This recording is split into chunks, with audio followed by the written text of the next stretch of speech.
Relation शुरू किए थे कल बताए थे, कल कार्टेशियन प्रोडक्ट तक बताए थे। एक बार शॉर्ट में डिटेल कर सकते हैं। आज जो स्टार्ट होगा वो क्या स्टार्ट होगा, रिलेशन। इसको हिंदी में क्या बोलते हैं, संबंध। संबंध, रिलेशन, इसको हिंदी में बोलते हैं संबंध। ये जब शुरू करेंगे तो सबसे पहले हम सीखते हैं क्या, कार्टेशियन प्रोडक्ट। तो कल तो कार्टेशियन प्रोडक्ट बताए नहीं थे, इसको एक बार फिर से बता देते हैं कार्टेशियन प्रोडक्ट क्या होता है। ए अगर कोई भी सेट है, सपोज 1 2 और इसमें कितना है 3 एलिमेंट। बी कोई दूसरा सेट है, इसमें लिखा हुआ ए और बी 2 एलिमेंट। तो जब हम इसका कार्टेशियन प्रोडक्ट लिखेंगे, कार्टेशियन प्रोडक्ट, कार्टेशियन प्रोडक्ट, तो इसको कैसे लिखते हैं, कार्टेशियन प्रोडक्ट ए गुना बी। ए गुना बी का मतलब होता है कि पहले हम क्या लिखेंगे, ए लिखेंगे और बाद में किसको लिखेंगे, बी को। यानी यहाँ 1 2 3 और यहाँ पर कितना ए बी, फिर एक को ए से एक को बी से, फिर 2 को ए से 2 को बी से, फिर 3 को ए से और 3 को बी से। इस तरह से हम क्या कर देंगे, जोड़ देंगे। तो जब ये इस तरह से हम जोड़ दिए तो हमको एक ए क्रॉस बी प्राप्त हो गया, जो लिखाएगा क्या 1 ए 1 बी, फिर 2 ए, फिर 2 बी, फिर 3 ए, फिर 3 बी। इस तरह से हमको ए क्रॉस बी मिल गया। अगर ए क्रॉस बी ऐसा था, यदि हमको यही बोला जाए ए क्रॉस ए ही निकालने के लिए, तो ए क्रॉस ए का मतलब पहले भी ए रहेगा और बाद में भी क्या रहेगा, ए रहेगा। यानी 1 2 3 और यहाँ भी 1 2 3 ऐसे करके मैच करेंगे। यानी यहाँ जो लिखाएगा वह लिखाएगा 1 1 1 2 1 3, फिर 2 1 2 2 2 3, फिर लिख देते हैं 2 1 2 2, फिर 2 3, फिर 3 1 3 2 3 3, इस तरह से। तो यहाँ देख रहे हैं ए में 3 अवयव था, बी में 2 अवयव था, तो number of element in A cross B बराबर एन ए गुना एन बी। इसका मतलब 3 गुना 2, यह कितना हो गया 6। यहाँ ए क्रॉस ए है तो यहाँ number of element in A cross ए, यह कितना होगा एन ए गुना कितना एन ए। इसका मतलब यह कितना होगा 3 गुना 3, तो टोटल कितना हो गया 9 अवयव। तो इस तरह से ए क्रॉस बी में 6 अवयव और ए क्रॉस ए में कितना अवयव 9 अवयव। इस तरह से यदि इसी तरह से हमको बोला जाए बी क्रॉस बी निकालने की, बी क्रॉस बी, तो बी क्रॉस बी तो ये है बी, यानी ए ए बी, फिर कौन सा बी ए, और फिर एक होगा कौन सा बी बी। इस तरह से इसमें कितना अवयव होगा 4 अवयव। तो इस तरह से कार्टेशियन प्रोडक्ट हम सबसे पहले सीख गए कि ए क्रॉस ए और ए क्रॉस बी कैसे निकालते हैं। इसके बाद क्या करना है, रिलेशन जब हम स्टार्ट करेंगे तो कार्टेशियन प्रोडक्ट के बाद दूसरा जो चीज सीखना होता है वह होता है सेट। तो यहाँ तक में कोई प्रॉब्लम नहीं है। इसके बाद जिसको नोट्स बनाना है वो क्या करेगा, जब मोबाइल पे आएगा तो इसका स्क्रीनशॉट ले लेंगे। स्क्रीनशॉट लेने से क्या हो जाएगा कि इसका नोट्स आपके पास धीरे एक एक करके बनता जाएगा। तो सबसे पहले रिलेशन सीख गए,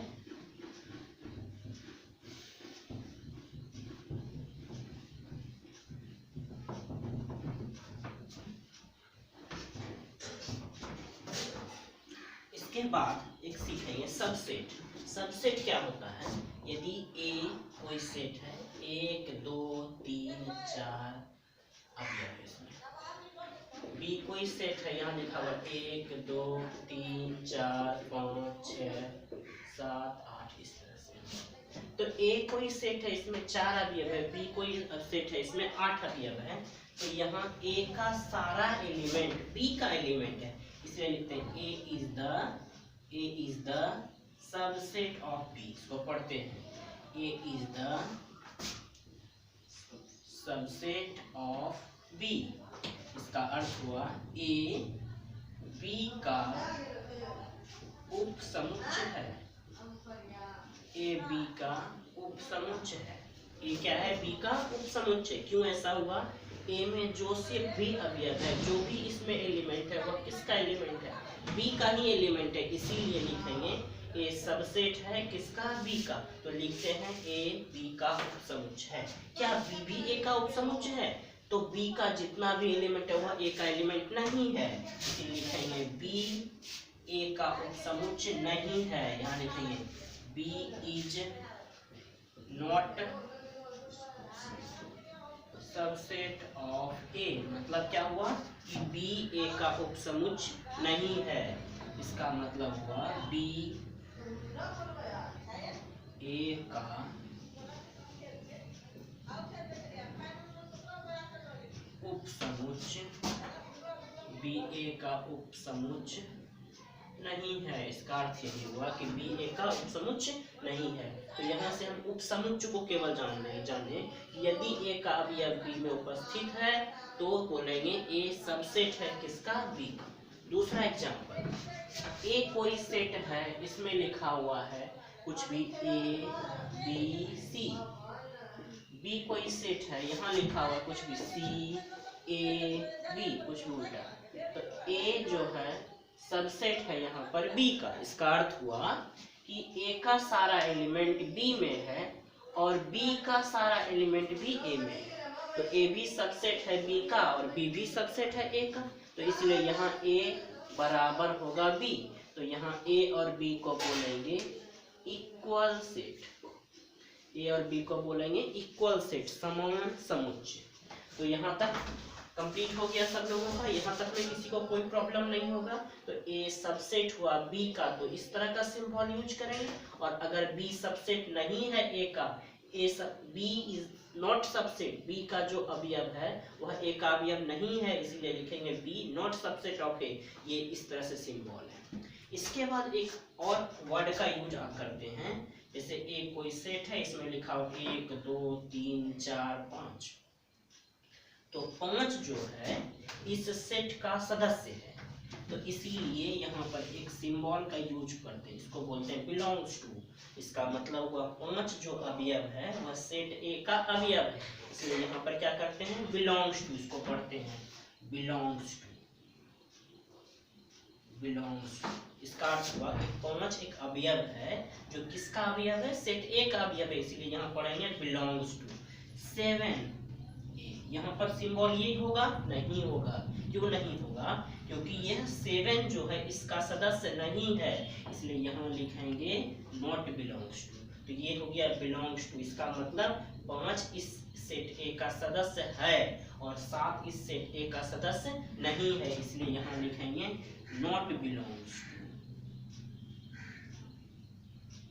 नॉट बिलोंग्स टू। एक हो गया बिलोंग्स टू और दूसरा हो गया नॉट बिलोंग्स टू। इसके बाद जब यहाँ तक सीख गए, जिसको नोट्स बनाना है इसको नोट्स बना लीजिए। इसके बाद जो सीखेंगे, अब आपका जो 12th का मेन टॉपिक है वो स्टार्ट करेंगे। अब जो स्टार्ट होगा वह होगा स्टार्ट रिलेशन। तो ये सब जो भी था यह 11th का ही बेसिक था। इसके बाद 12th का शुरू करेंगे।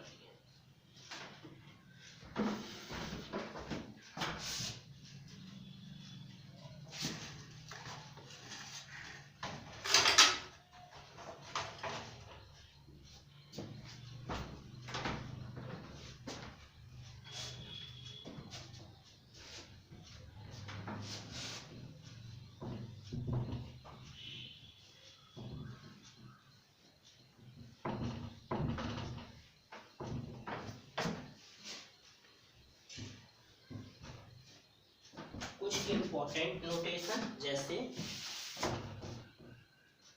N, capital N. Capital N का मतलब होता है नेचुरल नंबर, मतलब प्राकृतिक संख्या के समुच्चय को हम किससे डिनोट करते हैं, प्राकृतिक संख्या के समुच्चय। मतलब हो गया सेट ऑफ नेचुरल नंबर। इसका अर्थ हुआ प्राकृतिक संख्या का समुच्चय। तो जब कभी एन लिखा हुआ है, एन का मतलब क्या होगा, प्राकृतिक संख्या का समुच्चय। जेड, इसको बोलते हैं सेट ऑफ इंटीजर्स। इंटीजर्स का अर्थ होता है पूर्णांक। इसका अर्थ होता है पूर्णांक, मतलब पूर्णांक के समूह को हम क्या करते हैं, जेड। इसी में लिखा रहता है जो ज्यादा, जो Z plus set of positive integer, set of positive integer मतलब क्या हुआ इसका, पॉजिटिव इंटीजर मतलब धनात्मक पूर्णांक का समूह, धनात्मक पूर्णांक का समूह। इसको हम किससे सूचित करेंगे, जेड प्लस से। इसके अलावा डब्ल्यू, डब्ल्यू डब्ल्यू का मतलब होल नंबर, सेट ऑफ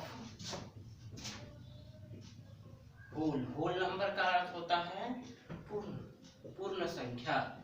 पूर्ण संख्या कहाँ से शुरू होती है, जीरो से। प्राकृतिक संख्या एक से, पूर्ण संख्या कहाँ से, जीरो से। तो सेट ऑफ होल नंबर को हम किससे लिखते हैं, डब्ल्यू से। R, set of real number, real number का अर्थ होता है वास्तविक संख्या, सेट ऑफ रियल नंबर वास्तविक संख्या। ठीक इसी प्रकार आर के बाद Q, set of rational number.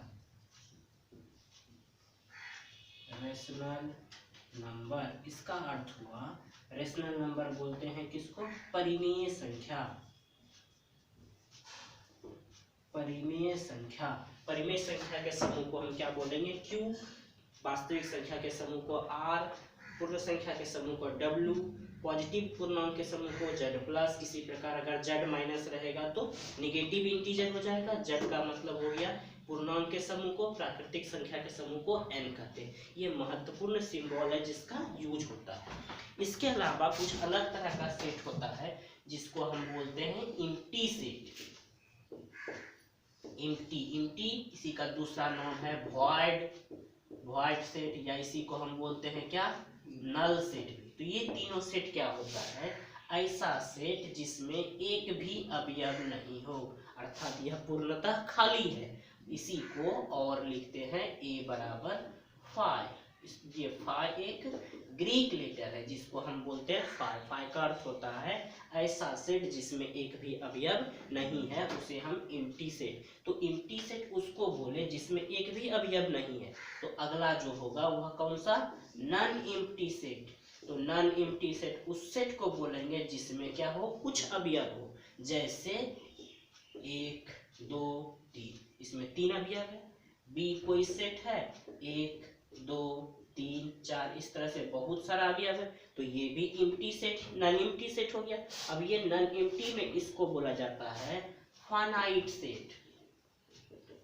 Finite का अर्थ होता है परिमित, निश्चित का अर्थ यह हुआ कि इसमें अवयव की संख्या निश्चित है, और इसको हम बोलेंगे इनफाइनाइट सेट।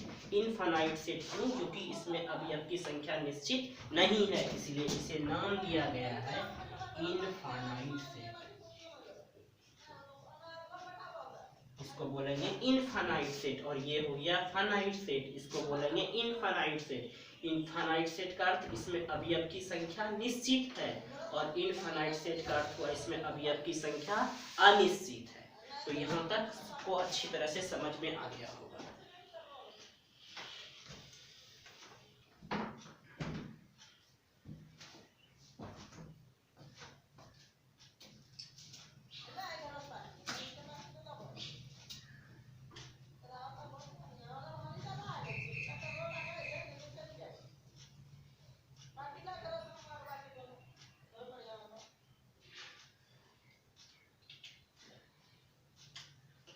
यहाँ तक सबको अच्छी तरह से समझ में आ गया। इसके बाद जो अब स्टार्ट होगा वह स्टार्ट होगा रिलेशन जो आपका मेन है। इस रिलेशन टॉपिक से 1 से 2 क्वेश्चन हमेशा बोर्ड में ऑब्जेक्टिव हो या सब्जेक्टिव हो जरूर ही पूछा जाता है, तो हम उसको अब डिस्कस करने जा रहे हैं।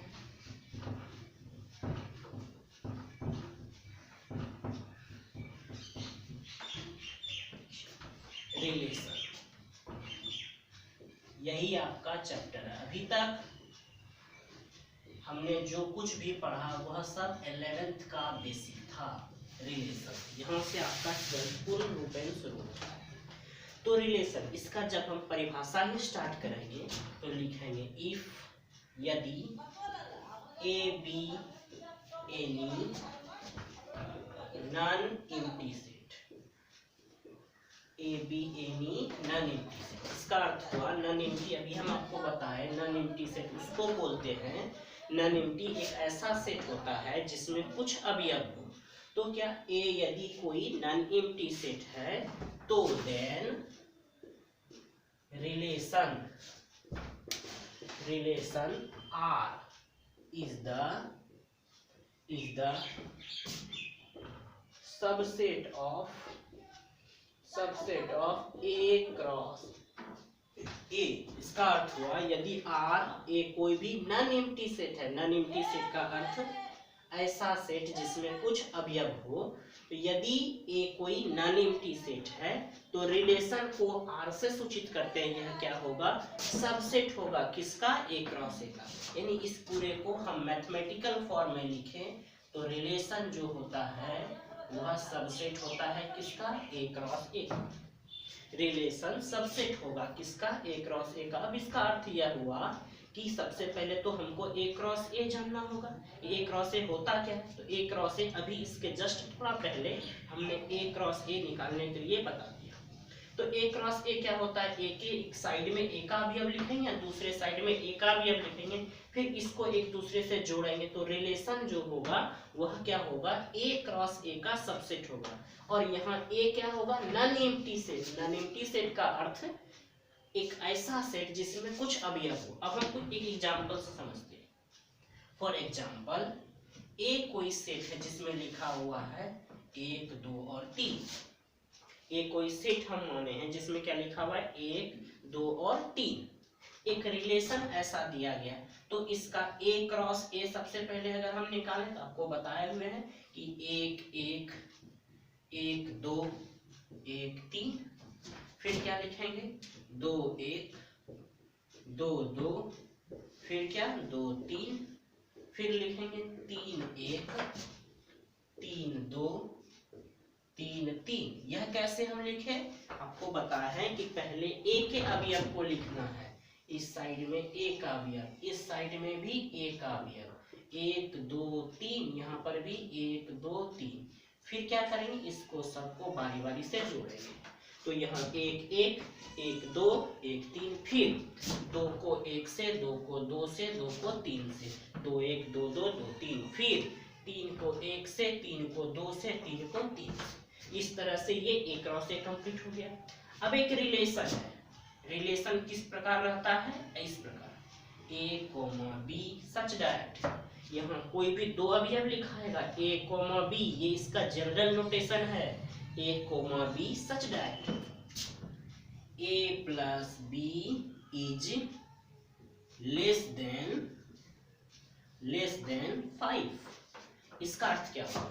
A, B एक ऐसा अवयव है, A, B एक ऐसा अवयव है कि दोनों का योग A plus B, इसका अर्थ हुआ R, सपोज इसको R1 रिलेशन अगर हम मानते हैं A, B सच दैट इस प्रकार कि A plus B 5 से छोटा है। A plus B 5 से छोटा है। और A जो B जो अवयव है यहाँ ऐसा भी लिखा जा सकता है A, B belongs to set A। इसका मतलब हुआ कि A, B जो है वह अवयव है। किसका अवयव है? इसी सेट A का अवयव है। तो यहाँ लिखा हुआ है A plus B 5 से छोटा है। A plus B 5 से छोटा है। तो हम इसमें चुनेंगे किस किस को जोड़ने पर 5 से छोटा हमें प्राप्त होता है। तो इस R1 में क्या क्या मिलेगा? 1 1 1 2 5 से छोटा है, 1 3 2 1 2 2 2 3 करा 5 से छोटा, ये तो 5 ही हो जा रहा है इसलिए यह नहीं होगा। 2 3 कितना हो गया? 5। यहाँ बोल रहा है A plus B 5 से छोटा है, इसका मतलब 2 3 नहीं होगा। फिर क्या लिखेंगे, 3 1 4 नहीं हुआ, 3 2 नहीं लिखेंगे, 3 3। इसका अर्थ R1 एक रिलेशन था जिसमें दोनों का योग 5 से छोटा था। तो 5 से छोटा हमें ये सारा चीज मिला। हम देख रहे हैं यहाँ कि R1 में जो भी अवयव है, R1 में जो भी अवयव है वह A क्रॉस A का ही अवयव है। इसका जो भी अवयव है वह A क्रॉस A का ही अवयव है। इसीलिए हम लिख सकते हैं R1 जो है वह सबसेट है किसका, A क्रॉस A का। इस तरह से यह रिलेशन वेरीफाई हो गया। समझ में आ गया सबको कि यहाँ पर क्या किए, A क्रॉस A ये सारा होगा। R1 हमको ऐसा लिखना था जो दोनों का योग जो हो वह 5 से छोटा हो और वह संख्या किसी 1 2 3 से हो। ऐसा नहीं, कुछ लोग सोचते हैं कि अगर हम यहाँ पर 4 0 लिख दें तो भी तो 5 से छोटा है, तो 4 0 नहीं लिख सकते हैं। इसलिए नहीं लिख सकते हैं क्योंकि इस सेट ए में 4 0 नहीं है, 4 भी नहीं है और 0 भी नहीं है। इस सेट में जो अवयव होगा उसी से हमको ये बनाना है। तो देख रहे हैं यहाँ पर कि R1 में जो भी अवयव है वह इसका ही अवयव है। इसीलिए लिखते हैं R1 जो है वह सबसेट है किसका, A क्रॉस A का। तो ये रिलेशन का फर्स्ट एग्जांपल है। अब हम इसके बाद दूसरा एग्जांपल बताएंगे। ये Cartesian product A cross A यहाँ तक ही रहेगा। सबसे पहले इसको पूरे को लिखिए, उसके बाद हम पूरा नहीं मिटाएंगे, सिर्फ यहाँ से मिटाएंगे।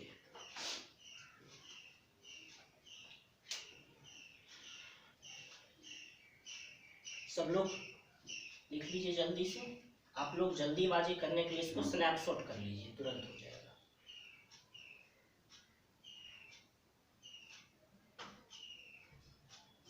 यहाँ से हम इसको मिटाते हैं, फिर यहाँ पर हम एक दूसरा एग्जांपल देंगे।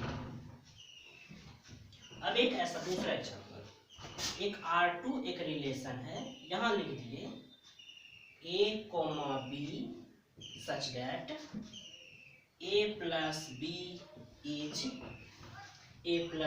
is natural number। A plus B is natural number. इसका अर्थ क्या हुआ, मतलब दोनों का योग करने पर हमको क्या मिल रहा है, प्राकृतिक संख्या। दोनों का योग करने पर क्या मिल रहा है, प्राकृतिक संख्या। तो हम देख रहे हैं किसी को भी जोड़ेंगे 1 1 2 प्राकृतिक संख्या, सारे को जोड़ने पर प्राकृतिक संख्या मिल रहा है। इसका अर्थ यह हुआ कि R2 में A क्रॉस A का सभी अवयव आ जाएगा।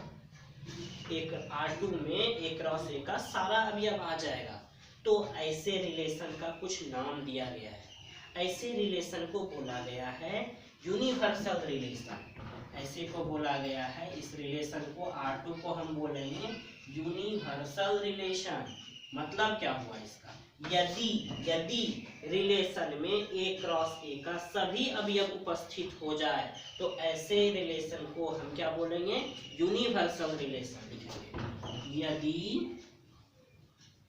रिलेशन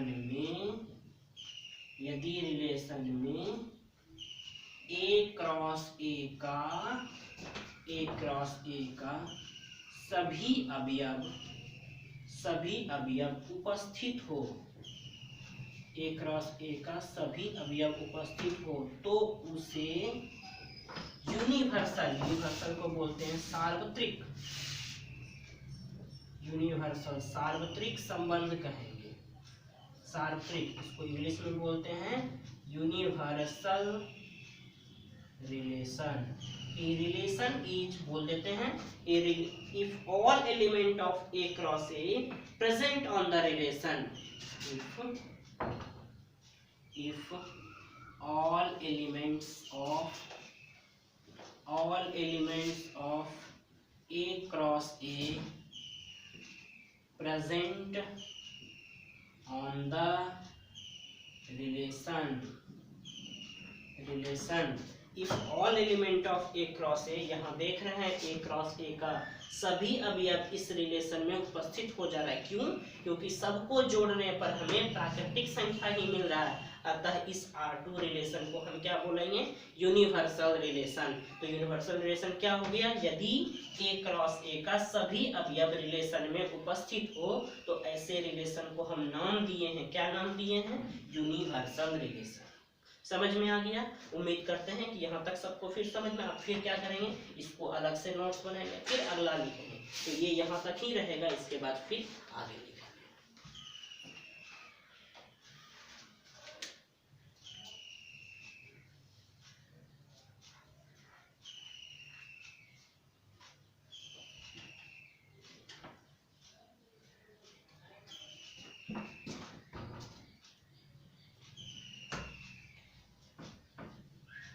अगला इसके बाद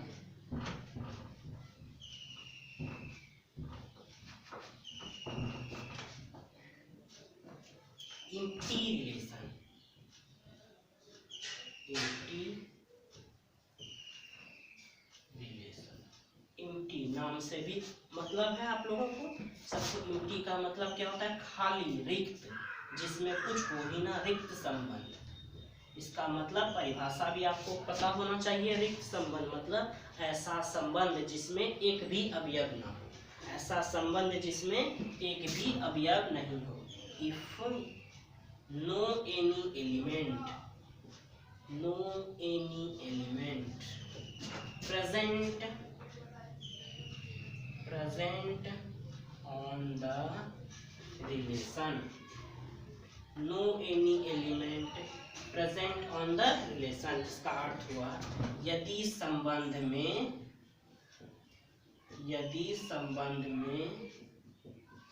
कोई अवयव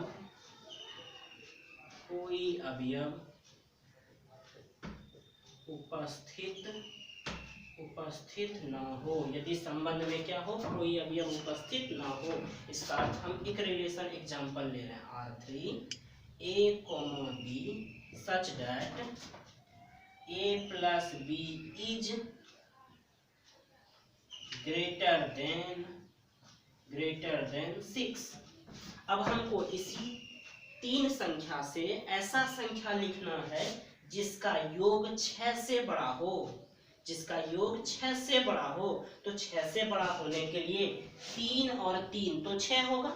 3 के अलावा जब तक 4 यह नहीं होगा तब तक तो ये 6 से बड़ा हो नहीं सकता है। तो अर्थ यह हुआ कि हम इस रिलेशन में R3 में आप एक भी अवयव नहीं लिख सकते हैं जो इसके मदद से 6 से बड़ा हो। इसका मतलब यह R3 पूर्ण रूपेण खाली होगा, इसमें एक भी अवयव, आप यहाँ से भी देख सकते हैं, किसी को भी जोड़ने पर 6 से बड़ा आ रहा है, नहीं आ रहा है। इसका अर्थ यह हुआ कि इस R3 में एक भी अवयव नहीं होगा, एक भी अवयव नहीं होगा। इसका मतलब R3 कैसा रिलेशन है, एम्प्टी रिलेशन है, खाली रिलेशन है, रिक्त संबंध है।